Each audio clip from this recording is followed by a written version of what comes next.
Hello, everyone, and a warm welcome to the second series of Call My Supervisor, the PhD podcast for the School of Politics and Economics at King's College London. We are delighted to say that after a hugely enjoyable first series last year, the school has let us do it all over again. And once again this year, we'll be speaking to doctoral candidates from one of our departments to pick their brains about all things PhD, from their research and ideas to their revelations and advice. For those of you who are new, my name is Daniel Mansfield, and I am the Communications Officer for the School of Politics and Economics here at King's. And I'm pleased to introduce you to my co-host for this episode, Clara Goylav, an undergraduate studying with the Department of Political Economy. Hi, Clara. Hello, thanks for having me. And with that, it is my pleasure to introduce our guest for this first episode. It is Iris Magne, a doctoral candidate studying with the King's Russia Institute. Welcome, Iris. Thank you so much for having me.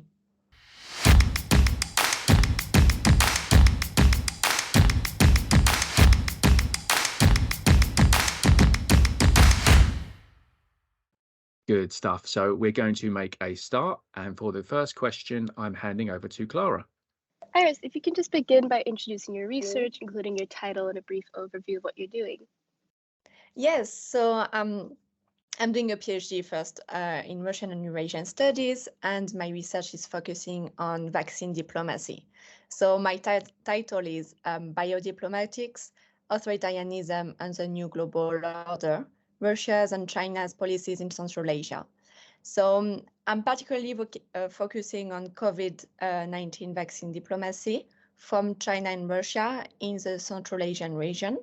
So I'm looking at the 5 countries there and at which vaccines they ordered, why did they order them, were there any reasons, and how this authoritarian vaccine diplomacy was used as a tool of soft power, maybe like to promote authoritarian governance in the region. So more broadly, I am to study that like for hopefully in a long time, but next pandemic, that will be very useful to understand like how vaccines are used by authoritarian states and how they can be like tools, like almost weapons, health weapons, and what we could do as democracies, as countries, part of the World Health Organization to counter this initiative. Okay, Iris, thanks for that. So this research is about authoritarianism. Is it about biopolitics? What would you say this research is about more specifically? Yeah, I mean, it's a kind of a combination. I'm looking at different fields and literature from different fields as well. So I'm looking at health policy, authoritarianism, biopolitics, and vaccine diplomacy. In also the field of like Russian and Eurasian studies. So it's a lot of different literatures, which can be quite difficult to combine in one literature review. But different literature and different concepts and a lot of different theories. So that's why I'm mixing like biopolitics and authoritarianism, because it's something that vaccine is quite unique about, particularly during the COVID-19 pandemic, is that it's both a tool of health device, but also like a tool of authoritarian power. And your MA studies or your master's studies that led to this, were they in similar areas? Did you sort of draw inspiration from that and decide, okay, I want to push on with this? Or was it just like, okay, I'm going to turn left and do something different for my PhD? So I did a MSc in International Relations at LSE. And before that, I did a bachelor at King's in History and International Relations as well. And so my inspiration for this PhD came from my bachelor. And I continued during my master and came back to King's for the PhD. But I was doing my bachelor during COVID, and I was always interested in Russian studies. And I was quite surprised by the way vaccine distribution was handled by the WHO during COVID, and this vaccination race and this vaccine development race that was taking place between the West and authoritarian countries was quite interesting. So I did my bachelor dissertation on the Sputnik V vaccine, so the vaccine from Russia. And like, why was it called Sputnik? So like comparison with the satellites of the Soviet Union. And I decided to take that further during my master in international relations, where I was supervised by Professor Lankina, who helped me to do a dissertation on the comparison between the polio vaccine diplomacy during the Cold War with Russia and the Sputnik vaccine diplomacy of Russia with COVID-19. So all that gave me the background for my research now. So I was always in the broad field of international relations, but I was always trying to have this combination between health policy, Russian studies, and authoritarianism. And just quickly there, when you were finishing up your undergraduate degree, did you see this coming? Did you think, okay, this could lead somewhere else, this could lead to a master's, this could lead to a PhD, or is it just sort of built and snowballed from there? No, I mean, I wanted to do a PhD since I started my bachelor. So it was definitely in the perspective of developing this research. But I was surprised that when I started like doing my bachelor dissertation, looking at this subject, that I found so many possibilities of research, because what I've done during my bachelor and master dissertation, that could be a PhD thesis, like if someone was taking this further. So I decided to focus on Russian and Chinese vaccine diplomacy during COVID. But what has also been overlooked is previous vaccine diplomacies as tools of soft power.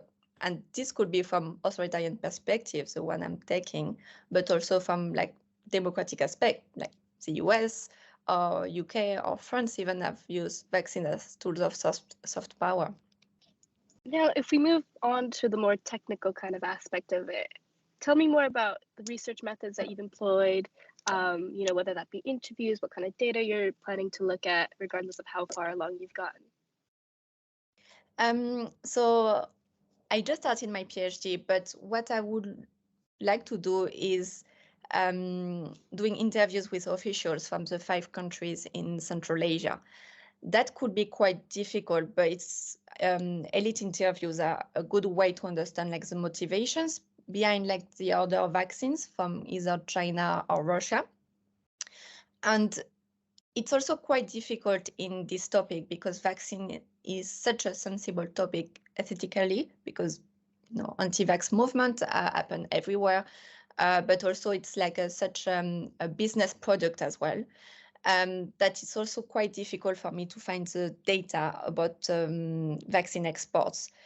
And interviews would be a way for me to learn more about if what I found as secondary data is really what happened in the countries, if officials have a different view on who they've been relying on for like the vaccine response during COVID-19. So for example, I was very surprised to find that for the moment, data for vaccines from China are more difficult to find than from Russia, which I would have thought with the war that would be different, and that China would be more transparent about where it sent its vaccine, and also if it was gifts to a country, part of a business agreement, or just like a business transaction just for the vaccine. So that's for the moment my plan, finishing up the literature review on all these different literatures and different theories I have to really have good understanding of, starting to contact officials for interviews and making sure that I have the most up-to-date data regarding vaccine exports. Very interesting. You've mentioned how dealing with transparency may be an issue. Do you have an idea of how you're going to be kind of bypassing this limitation of your study, both in the data collection process and in the interview process? Yes, that's very difficult because I've done already very important data collection for the Sputnik V vaccine for Russia for my master dissertation. And I had to cross-reference every number.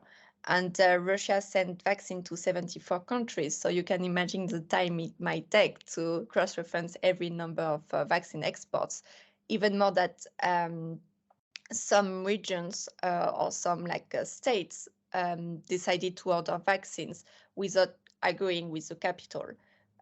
So that was the case, for example, in some regions in France even that were negotiating, even if it didn't go until the end. They were negotiating to have the Russian vaccine without having the agreement of Paris. So that's something also to take into account. So I've just started cross-referencing because there are already some studies that have been done separately on Russia or China that are more descriptive studies with descriptive statistics. So I'm first of all using that. And secondly, there is a very interesting database from the World Bank with referencing transactions from COVID-19 vaccines from Russia and China to Central Asian countries. So this database is very interesting. However, it's with the amount of transaction in dollars. So that's depending of how they at what price they sold the vaccine. If they had there were any gifts between countries with this vaccine. So that's something I need also to further research of what were the different aspects of the transaction between Central Asia and Russia and China. Super interesting. And lastly, when you're looking at conducting interviews with countries like Russia and China, how do you go about approaching it? Do you pitch your research in an email you're sending when you reach out to them, or are you doing it in a more roundabout way? And how do you get them to agree to having these interviews with you and being used for the purpose of your research? So the interview will be with Central Asian officials, because what I'm really interested in is why Central Asia chose the Russian and Chinese vaccine and why they didn't choose, for example, the COVAX initiative of the WHO, the equitable vaccine distribution tool of the WHO. So I'm more interested in interviewing officials from Central Asia, even more that from Russia and China directly. That would be quite difficult to have access to. So for Central Asia, I've just started the process, but it's quite difficult because obviously there is a problem of transparency. So the first step that I'm taking is trying to, if they don't ask, to not share my question beforehand, to explain, of course, my research, but to not share necessarily the questions, because it's way more difficult to have a neutral facts if you share the question before and if they can think about it and have time to make sure that what they answer would be in relation with what the state would like them to answer. So that's a difficult part, but that's something I still need to work on and to research of how this could be approached. Iris, you mentioned you're quite early on in your PhD process. When you sit down in those early days and you look at the vast amount that you have to do and all the data and all of the information, how do you go about planning that? How do you break that down? What do you prioritize? That's one of the most important challenges, I think, because a PhD is not necessarily only the research we are talking about. It's mainly that, but it's also for many of us working part-time and being teaching at the same time, being promoting the research, maybe assisting to other workshops and research events. So it's many different aspects, and it's quite difficult to be organized and to have a clear schedule. So that's again something I think that I will be developing during almost the first year or first 6 months to make sure that I am in the good process. But it's quite overwhelming, and what I'm trying to do is mainly to have to make sure that it's kind of my full-time job, even if I'm working part-time at the same time, like tutoring. It's what I should be concentrating on, and like if I'm going to work, making sure that I'm like in front of my research at 8 or 9 in the morning, and having this schedule, this strict schedule, I think is helping a lot. And this is even an advice that I got from a previous PhD student at the King's Russia Institute, where she told me to do that from the first week of the PhD, otherwise I would be like too overwhelmed by the second one. And how long do you think it will take from start to finish? Are they like year one is literature review, year two is interviews and data gathering, year three is X, Y, and Z? Do you have a sort of broad idea at this stage? I don't think it's that defined. Unfortunately, it would be easier if it was clear like that. But I've already started like gathering my data from vaccine export, as I was explaining. I'm already trying like to have a complete list of people I would like to interview, but I still haven't finished my literature review.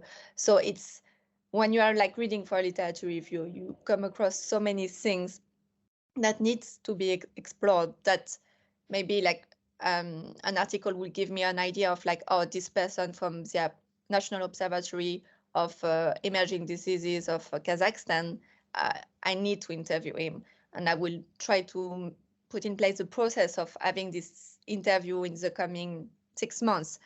But at the same time, I need to read more about like his work and his job to make sure that it's something I'm very interested in. So it's less structured. I mean, at least how I'm approaching it is way less structured than that. And there is also the important part in the first year of developing like essential research skills. So as I did the MSc before that and not the MA, that's also quite important for me.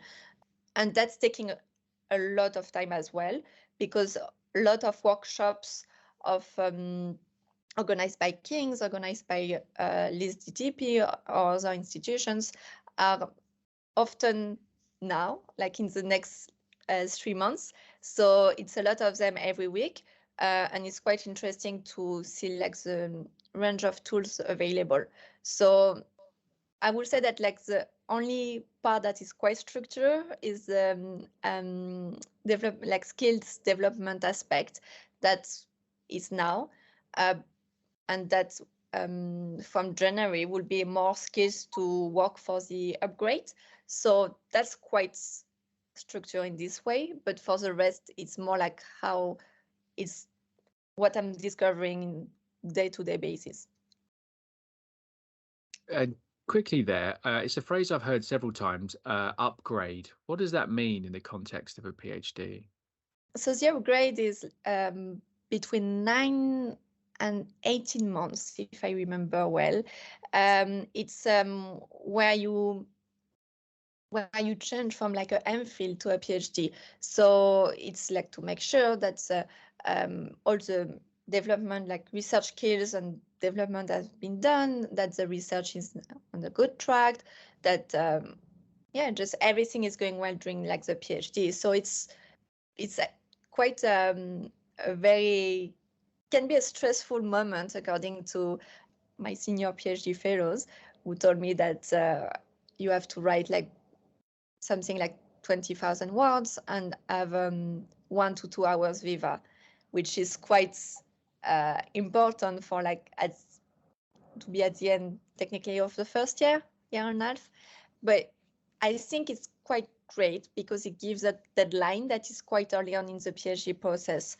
So I'm already thinking about starting to write the literature review chapter for the upgrade, which is quite an important part. And I think it's good because of this structure that otherwise would be kind of lacking in the PhD. And I think it's always well to have this almost like an exam between the MPhil and the PhD, because it will also like reassure me, telling me that I'm sure that I'm like good enough to do that I have all the skills, all the knowledge to go further, and that like professors agree with me, the examinators agree with me. Now, you mentioned that you're still quite early on in your process, but is there anything so far that has surprised you, whether that be in the theory review that you've been doing, or maybe how difficult it's been so far, or how time-consuming the PhD has been?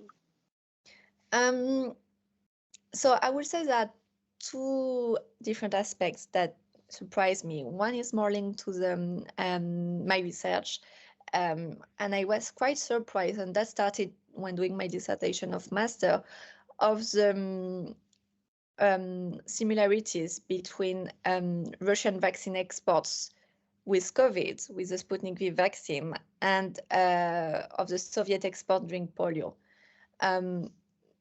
So there were around like 72% of the countries that received the Sputnik V vaccine, which also received the polio vaccine like 60 years earlier. So that's a lot of similarities. And what I was exploring last year was also that most of the countries who order Sputnik V or polio were like authoritarian states, ideologically aligned with the Soviet Union or Russia. So that was quite surprising because you have like this historical background with Russia and the Soviet Union and other vaccines that you don't necessarily have with China, because China is the like first vaccine that it's exporting at the international level, or at least used as a soft power tool. So, and it's interesting that you have a country that is supposedly has more experience doing that, and that in Central Asia, 3 of the 5 countries order more of the Chinese vaccine, where they were like post-Soviet states. So I find this dynamic quite interesting and quite surprising. I was not expecting that to have 2 countries that mainly rely on the Russian vaccine. I would have expected something like the opposite, maybe more countries relying on the Russian vaccine and a bit less on the Chinese vaccine.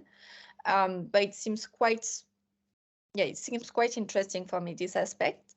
And in relation with the PhD experience, I was surprised at the beginning of how much freedom I have. That like my supervisor is mainly here to guide me, to make sure that I'm on the good track and to help me with like the research. But she's also like letting me doing what I really want and advancing my ideas and what I think would be good for the research. Of course, she's telling me when my ideas are not good at all, but it's always quite interesting to have like that much freedom in designing a research project. And I thought that it would be a bit more of like a relation between professor and students and a bit less between like 2 researchers. And I found that relation more like 2 researchers, which is quite great. So when you come across these unexpected findings in your research, how do you deal with them and how do you incorporate them in your PhD as a whole? So that's something maybe I will be more aware when I will be writing for the upgrade. So maybe in 6 months, but something that I first do is like discussing them with my supervisor, because often when you have surprising findings, it can be also that there's a problem with the data. So that's something always to check. But when that's not the case, it's always good also to share these findings during like conferences, writing for blogs, to share this little piece of the dissertation of the PhD, and to ask other researchers for the advice, because there could be a lot of different reasons for these surprising findings. For example, is there like that, for example, the Chinese vaccine was linked to trade deals, to other business products, and that's why like a lot of countries in Central Asia, 3 of them were relying on this vaccine? Or was it that maybe the Russian vaccine was more expensive? So that's not the case, but could have been. So it's always good to have like advice from other researchers from the exterior and to understand like what could be the reasons for this unusual finding that maybe I haven't thought of. And in relation to the kind of aspect of freedom that you got in your PhD that you weren't necessarily expecting, how have you dealt with it? Have you had to adjust your plan on tackling your PhD, knowing that you have this much more freedom and that the relationship that you have with your supervisors more as two researchers? Or, it was quite easy to adjust to, and something that, although wasn't expected, was something that you had considered would be possible? What was very great about like the process of applying to a PhD at King's is that even during the application process, my nurse supervisor was inviting me to come to reception from the department, to events, and this kind of like social events with other like PhD students, alumni, researchers, professors from the department. So it's something that's other PhD students who were already doing this PhD, when me, I was still in the process of applying and still doing my master, were telling me that they found the PhD that some like a degree with a lot of freedom, even more coming from directly from a master and not taking like a gap year or anything. So they told me that, but I was still quite skeptical about that because I was not sure about like experiences about PhDs are unique. So they could have a very different experience depending of what was their relation with their supervisor, how they were working. And I was really not sure what to expect, even if I had this advice from other PhD students, because I was thinking that I have a different way of working than most of the other PhD students. We are like all unique in our way. So when I had my first meeting with my supervisor, it's something I talk with her about, and she told me, she explained me the way that she was seeing the PhD process, and that's something we frame together. So that was easy for me to adapt because that's something we built together, which is quite great. Fantastic. Iris, thank you very much. That is the end of part 1. So we're going to take a little break here and we will see you all again in a few minutes for our second part.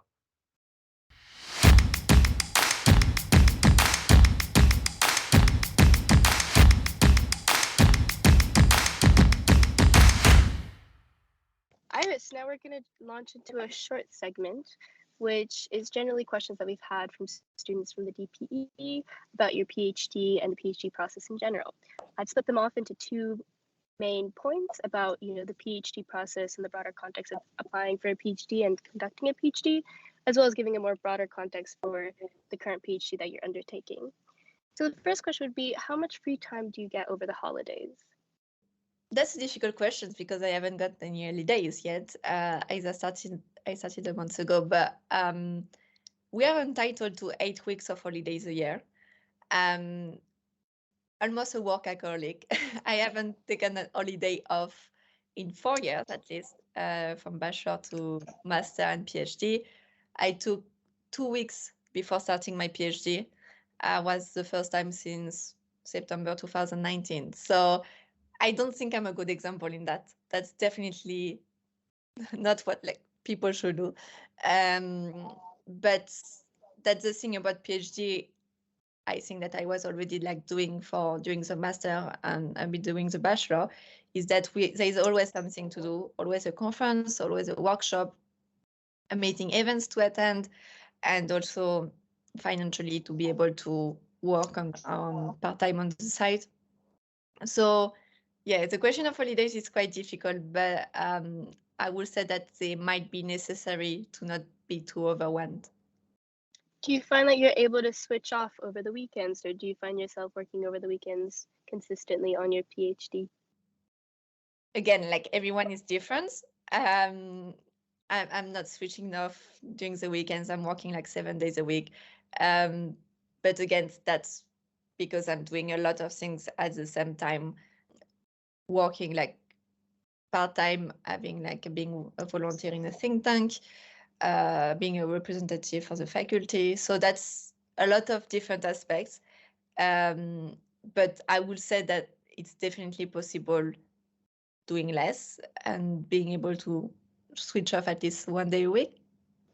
And in terms of what you're working towards, so you're working towards a final PhD. Does that PhD then get published, or do you work alongside your supervisor to publish smaller things along the way? How exactly does it work in terms of the final product that you're producing and where exactly that goes?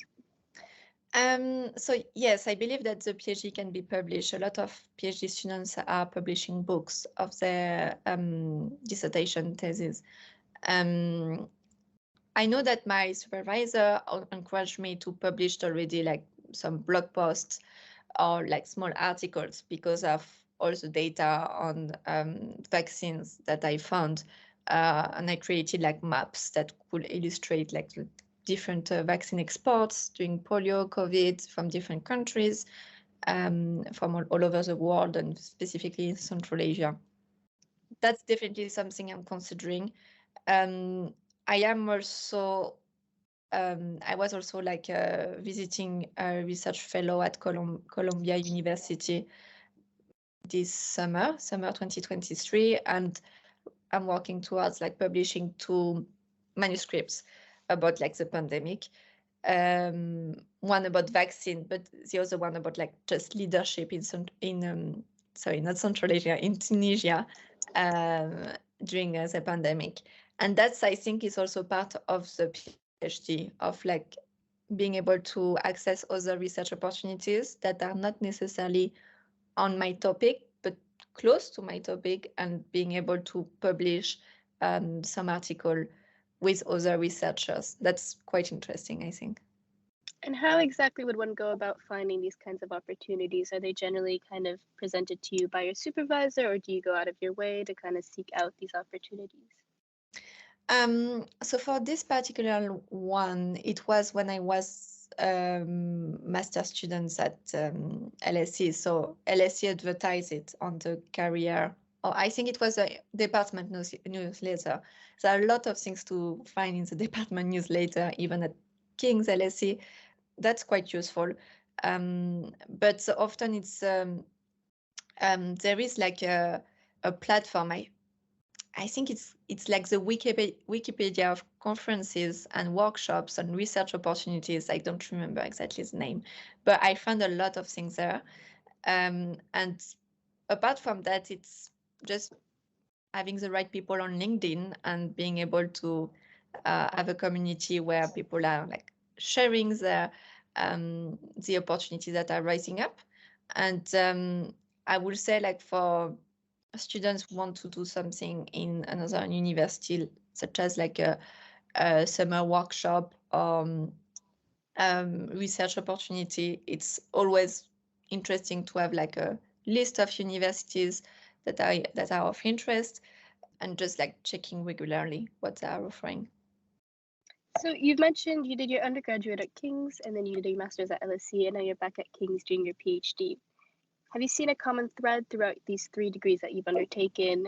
And how have you seen the transition from undergrad to master's to now a PhD? What has kind of struck you as being incredibly different or consistent throughout these 3 degrees? So similarities between these degrees, I would say, like, the fact that the professors in both institutions are always very supportive and always helping in any way they can to, like, for me to exceed my goals. It was very helpful to have like professors for like helping me with references, with drafting the research proposal. So the first one is, of course, my now supervisor, but I met a lot of professors at LSE who helped me, just like motivation-wise, helping me to do this process, because, and that's something I don't know if I will advise it, but applying to a PhD at the same time of doing my master, my 1-year master, was quite challenging, because I was applying at the same time of to scholarships and to PhD in different institutions, even if King's was my first choice. It's always like good to have different opportunities. But yeah, that was like, I would say maybe the most challenging thing I've ever done, of like full-time studies in one institution such as LSE, and at the same time applying to a PhD, because that's way more difficult and way it's such a long process, and people don't really realize it and I didn't realize it when I started. So maybe the best way of going about it is, if you do like full-time master, to maybe like apply for the year after, take a gap year for like a work experience, research, something like that. But I'm quite happy to have like done that on the other hand, because I'm like still, I finished my master at LSE like 6 days before starting my PhD. So I'm still a bit part of LSE. So I'm still communicating with like the professors there, and it's quite interesting to have like also their point of view, like understanding what their research is, being here telling them, oh, if you need any like a little task of research assistant, maybe I could be of help. So it has advantages, but it's very challenging. Thank you. And in terms of the broader context of your PhD, I appreciate that you're still in the early stages of it, but where do you hope your research to lead? And, you know, do you hope it to be able to explain or predict kind of what we'll see Russia and China's involvement to be in future pandemics? Or do you want to keep working on it even after your PhD and further develop it? So the main goal for this research, I believe, like for the broader context, is like global warming, and that pandemics unfortunately will become more and more common, and that there will always be authoritarian states, even if it's not like China or Russia, it could be other states, and vaccine might be during the next pandemic also instrumentalized, like what we saw during COVID, and like what we saw during polio, during the flu, H1N1.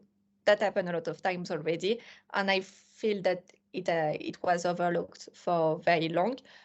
And even after like COVID, we talk a lot about lessons learned, and there was like a report of the COVID crisis group about like the lessons learned by the pandemic, and COVID like distribution was one of them, but that's also a lesson that was supposedly learned from the polio epidemic, from like other pandemics across the world. So I think it's necessary like to further research this aspect of COVID vaccine diplomacy, in order to maybe have these lessons that are really leading to a change in the global vaccine distribution.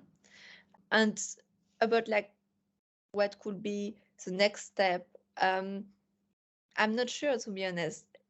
I definitely know that there are a lot of things to research on this field, and that there are also other people researching on this field, but there might be other possibilities, like of comparing with other pandemics, other epidemics.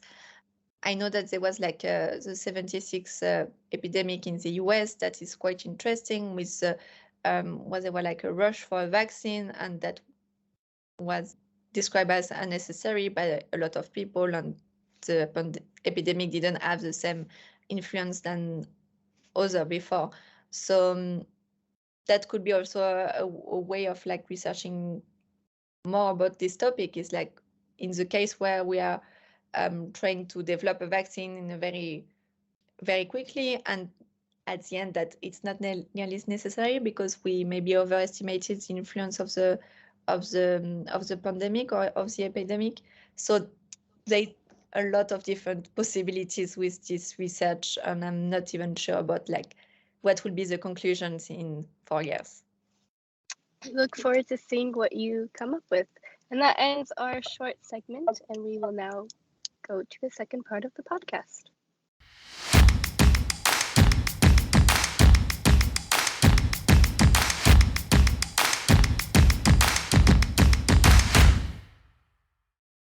Welcome back, everybody, for the second part of our podcast. Now, in the first section, we spoke to Iris about the research that she's carrying out and dug into the detail a little bit more. And in this second part, we're going to ask her about her personal experience of the PhD. And to kick us off, I'm going to hand over to Clara. So could you talk more about what attracted you to take on a PhD in general? After having undergone already a rigorous master's, to want to go into further research, that must be a big endeavor. So what exactly about it drew you to having this experience? I would say first, it's the interest in my topic, and you have to be interested in what you are doing and to do a PhD, of course. But I think it was necessary to explore more this topic for like policymakers, for other researchers, and like for the impact it could have on health and pandemics and other like aspects of international relations. So I would say it's the first point, and also that I think what's interesting about like PhD is like the communities, particularly at King's, because people are very other like PhD students, professor, researcher are very open about their research, are very open about like helping new PhD students settling in, developing skills, like just discussing about the research and creating a community that is strong. So this aspect of learning about like other people's research, about enhancing my own skills, my own knowledge was also very appealing to me. I think that a PhD gives like this community aspect, this background that is like quite unique, that I wouldn't find anywhere else in any other sectors. So that's one of the other like factors.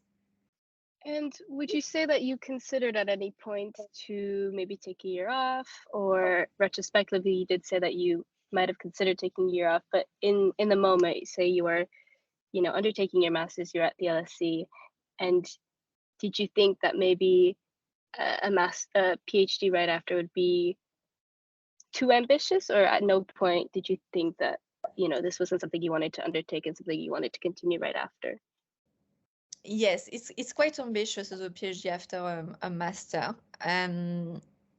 but I really like challenges. And once you have started applying for a PhD, it's very difficult to stop. It's so exciting, it's so interesting. Just like I wouldn't see myself like saying even in the difficult moments when I was overwhelmed with like assignments from the LSE, with applications. I wouldn't have like thought about like saying I'm going to postpone to 1 year, because that's what I really wanted to do, and I knew it was what I wanted to do since my third year of bachelor. So that for me was like the normal way of going.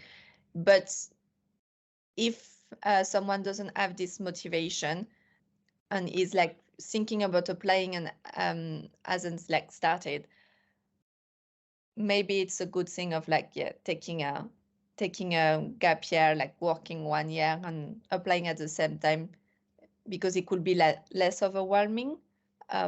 But I mean, it's still possible. Iris, how is the process of the PhD different to your expectations, or is it broadly, did you go in with your eyes open? Did you have a good idea of what it would be like, or is it a little bit different? So as I said, the fact that I was included in the research community when I was applying for the PhD, so that means I was like meeting with my supervisor and with other professors and PhD students. Like I think it was in October last year, like almost a year ago, or maybe November. So I was still in the process of applying or finishing to draft the research proposal. And the fact that I was included in this community so early on prepared me really well about to this first year.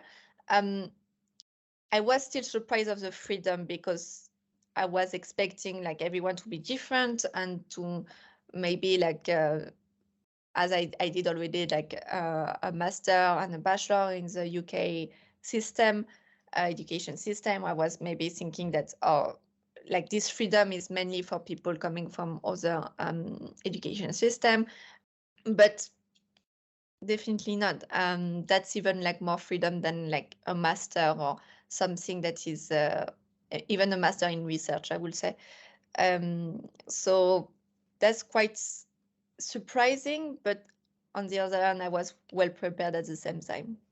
So you mentioned how preparation from your university kind of helped you throughout this process of transitioning from a master's to PhD. What else do you think set you up for kind of the successful transition between these two institutions, but also these two degrees, whether that be a thing or a specific person that you were able to rely on for advice or help? So the first like person, of course, is my supervisor. She was very helpful, and I was not expecting her to be that helpful during the application process.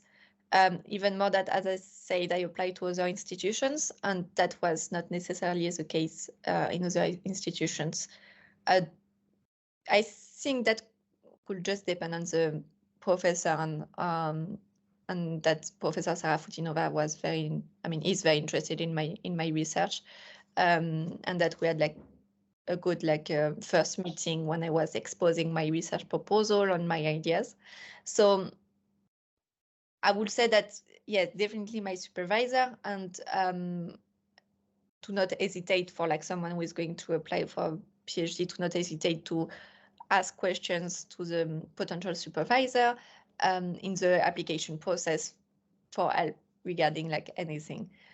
And other people, I was lucky to have a lot of professors at the LSC and at King's, for my bachelor at King's as well, who helped me in the application process. And particularly one professor at LSC who was my seminar leader. And she finished the PhD at LSC like 1 year before like starting. So 1 year, so in 2022, and I started my PhD in September 20. Master in PhD in October 2022. But she just finished the PhD, so she knew quite well this process, and she was very helpful in like almost meeting me every 2 weeks in just like not talking about like the module in itself, but just about like my the application process and how it was going, and what should I do in like some difficult situation, and how to approach like contacting a potential supervisor. So the really first phase of the PhD application, or how should I frame a cover letter for a scholarship application. So she was very helpful with that as well. So yeah, a lot of very, very nice people in both institutions, and that's, I think, what's making a UK education system really great. It's like the people in universities available to help students. What are the challenges, or what's the biggest challenge of doing a PhD as you see it? Is there something that you have to sit down and think about to overcome, or what's your experience been? I mean, for the moment, I don't think that there are many challenges. I will say that the most, not even difficult, but something that could be quite overwhelming is having this aspect of like doing the PhD, but also promoting the research, assisting to conference workshops and all that. It can be overwhelming to apply to all that, to just like, because there are a lot of conferences that are maybe not interested in my research, but I'm looking at their descriptions. I apply because it looks quite interesting, and maybe my application isn't successful, so I have to apply again. That's something that could be quite overwhelming, because a good application takes a lot of time, even if it's something small, such as like 2-3 hours conference in London or something more important, such as 2-3 months research part-time research fellowship at in New York. So that can be overwhelming, and in the first days of the PhD, I was spending a lot of time doing that as well, looking at what other students were doing, like apart from their PhD, and thinking that I had to match this and be able to have at least one conference per semester or something like that. And that can be quite overwhelming if I don't structure that and just have like dedicated time for application for extra activities that are not directly linked to the PhD. So the PhD is more than just about the research project itself. It's about conferences, it's about funding, it's about meetings. There's lots of bits, it seems to me, around the edges as well. Is that fair? Yes, definitely. I would say that the research in itself is maybe like something like 75% of the PhD. But there are still like 25% that are quite important of being able, even more if I want to work in academia after that, in being able to publish, to attend conferences, to have like a name in the academic world, which can be quite difficult and quite competitive.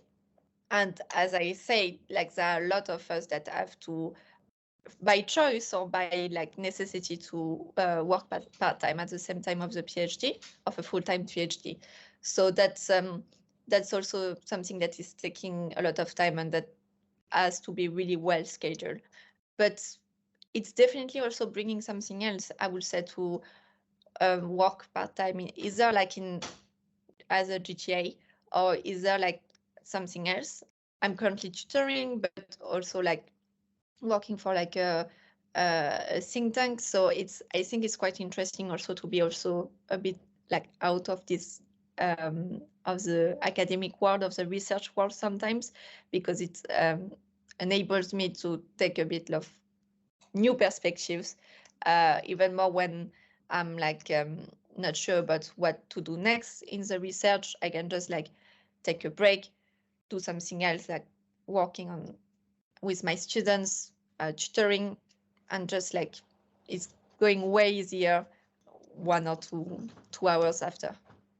Our listeners may be in their last years of their undergrad or in a master's or maybe even a PhD. And for those in an undergrad, maybe they're thinking in the future whether PhD might be right for them. For those in their master's, looking at applying for a PhD right now. If you could give one piece of advice to these people, what would it be? So, I mean, I would say if they're planning to apply for a PhD, to start very early. So you mentioned like people that were in the last year of bachelor, maybe. So if they want to do a PhD straight after the master, like I did, that's something that they have to plan for, like their October or November of their master's degree.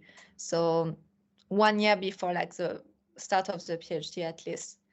And even like I was hoping that I started like earlier, because I spent my Christmas holidays redrafting research proposals. So it's even like starting during the summer, it's always the best idea. So yes, that's something like to start very early, and also to be really sure about that's what they want to do, because it can be quite interesting to do like a master or bachelor's dissertation, like 10,000 words, maybe like 12, 15, 20 at maximum. But it's very different when you have to do like 100,000 words on one topic. Even more that this amount of words is for like the final thesis, final dissertation. But before that, you have the upgrade, of course, and you have all the articles, blog posts, and all that I think a PhD student should think about during like the PhD, like on the research itself, or a bit like on other topics. So you definitely need to love writing love the topic, and make sure that you are as happy about like starting it than like in 2 years and not finishing it. That's a big decision to take at the end of a bachelor or middle of a master. So if someone is not sure, I would definitely say to like take a gap year, maybe like have a research role to make sure that research is really what they want to do, and apply when they feel ready. Iris, how many words do you think you've written in the last year?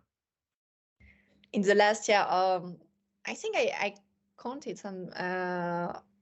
I think in June, between September and June, September 2022 and June 2023, it was like something like 60K without any application and research proposals. So only counting like essays and like articles and blog posts. So nothing like for applications. So just about a novel's length then. Yes, I would say. What is it like being in like a researcher and a PhD community? I mean, it's quite interesting. It's great because you really feel supported, and it's very interesting because we are like in a very small department. Like King's Rocher Institute is a very small department. I mean, I know all the professors and researchers and other PhD students, and even a lot of the master students that are doing the master of the department, the MSc of the department. And it's quite interesting because we are all like gathering all together. Like 2 weeks ago, we had like a workshop in art, immersive workshop to represent our research. And that's something that I had the opportunity to do with like one of the researchers, like 2 or 3 of the master students, other like PhD students. So that's really something interesting because we were all discussing about our research, and we finished with like a kind of a little sculpture that was like a mixing research of like four different people. So you have the vaccine part, the part about like energies, the part about like the world. So it was very, very interesting to see how that we can relate our topics to one another. So I would say that like the PhD community at the department is really good at that, like supporting like the new students and making sure that we are well included in the community. And I'm very grateful for that because I think it's not always the case, and that's something that I really like about like King's, and that I found also at LSE is like this almost family atmosphere that there is in departments and so that's very helpful. Not something that I really realized when doing a bachelor or master, but that's very helpful doing a PhD. Without giving away too many departmental secrets, does the Russia Institute have a favorite pub? I mean, I just been for like a month, but no, I don't think so. Usually we do a lot of things at the department itself because there is like a nice area at Bush House 8th floor. But yeah, not sure about that. You can't give away those secrets, can you? You have to stay quiet. Yeah, exactly. Brilliant. Okay, well, that brings an end to today's episode. I would like to thank my co-host for today, Clara, for her support, and I would like to thank Iris for sharing her thoughts and insights for this episode. Of course, thanks also to you, our listeners, for taking the time to tune in, and we look forward to welcoming you again soon for our next episode. Take care.